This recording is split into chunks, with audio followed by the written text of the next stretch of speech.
Is there life out there in the universe? That is the question that has plagued humanity long before we knew just how vast the universe was, before the advent of modern astronomy. Within the 20th century, thanks to the development of modern telescopes, radio astronomy, and space observatories, multiple efforts have been made in the hopes of finding extraterrestrial intelligence.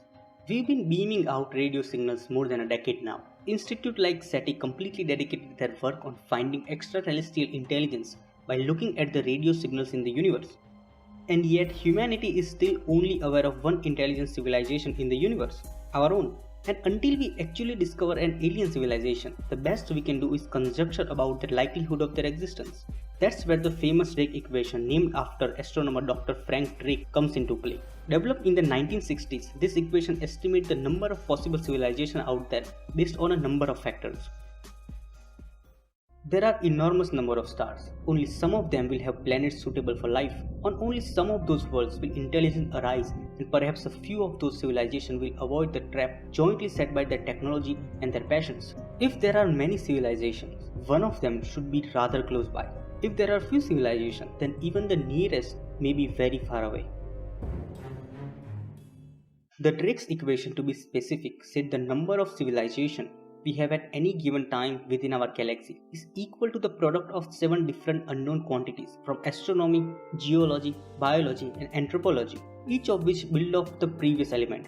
This is the Drake's equation. N is a number. It represents advanced civilization capable of at least radio astronomy. It depends on many things. It depends on the total number of stars in the Milky Way. Let's call that N sub star. It depends on the fraction of stars that have planets. Let's call that F sub p. It depends on the average number of planets in a given solar system that are ecologically suitable for life.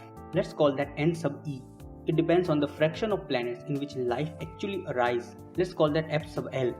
It depends on the fraction of inhabited planet on which intelligence emerge. Let's call that F sub I. And on fraction of those planets in which intelligent being evolve a technical communicative civilization. Let's call that F sub C. And finally, it depends on the length of time that civilization can communicate. Let's call that F sub big L. If we multiply all these numbers together, we have estimated capital N, the number of civilizations. Based on what we can observe with extremely powerful all-sky and pencil beam surveys, we can simply state that there are between 200 and 400 billion stars in our galaxy. Let's pick large number here. Now, what about planets? Well, this one, it isn't all that interesting. Why? Because of studies of double star and investigation of the motion of nearby stars, and in many theoretical studies, we get a strong hint that most stars are accompanied by planets. To say the fraction of star with planets is 1 is a nice easy victory for the optimists out there. Then the total number of planetary systems in the galaxy is 400 billion times 1 or 400 billion. We have 8 planets in our solar system, but let's assume that each system were to have 10 planets. There would be 400 billion times 10 or 4 trillion worlds in the galaxy. In our solar system, there are several bodies that might be suitable for life of some sort. In the early solar system, Venus, Earth and Mars all had similar conditions. In the outer solar system, worlds like Euclideus and Europa with subsurface oceans may have underwater life. In systems with gas giants at Earth-like locations, large moons could see life arise on them. If the other systems are similar, then there may be many suitable worlds per system. But to be conservative, let's choose n sub e equal to 2 worlds suitable for life per system. Then the number of planets in the galaxy that is suitable for life would be 400 billion times 2 or 800 billion. Now, what about life? Of all the potentially habitable worlds, how many of them take the first incredible step where life arises from non-life? Or if primitive life originates in interstellar space, how many worlds see the life take hold on the surface, in the ocean or in the atmosphere? We don't even know the answer for our own solar system, where it's arguable that we may have as many as 8 other worlds where life arose at some point. Life may be common, optimistically. It may have a 10% chance of arising from non-life, or alternatively, it could be exceedingly rare, a 1 in a million shot or worse. The uncertainties here are huge, and any number that you can pick is as ill-motivated as any other. So let's choose f sub l, the fraction of suitable worlds which life does arise, as quarter. In that case, the total number of planets in the Milky Way on which life has risen once in 800 billion times quarter or 200 billion.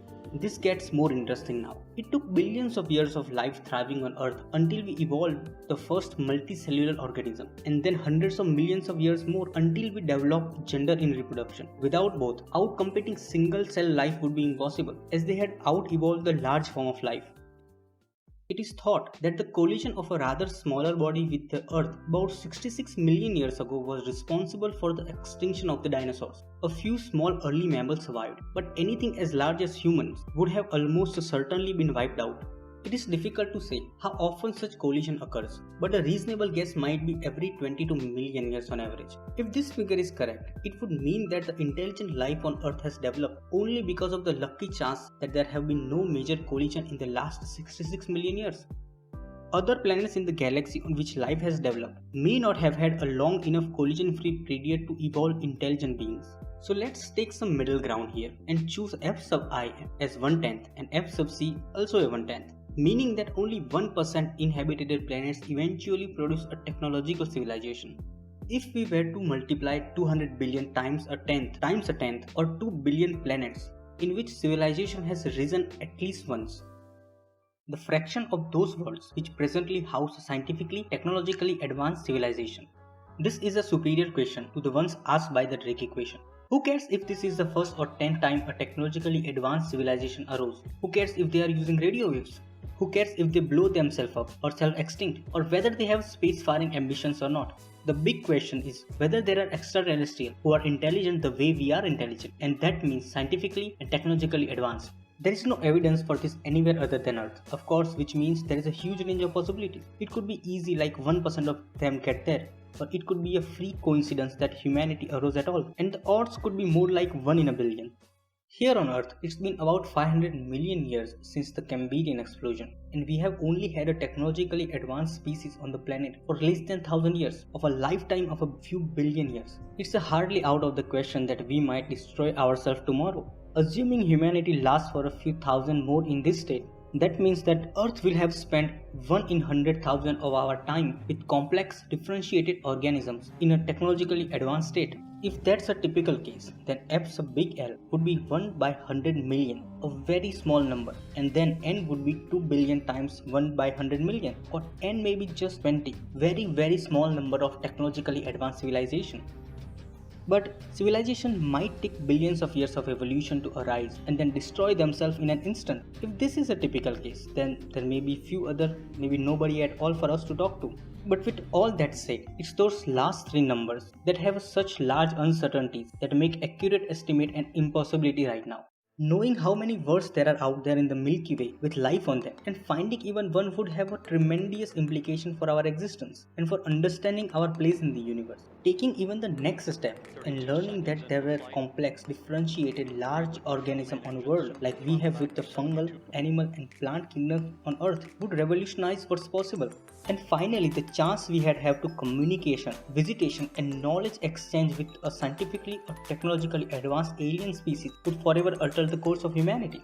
It's all possible, but there is so much more we need to know if we ever want to find out. We must take this step. The rewards are too great if there is even slight chance of learning these answers. Peace.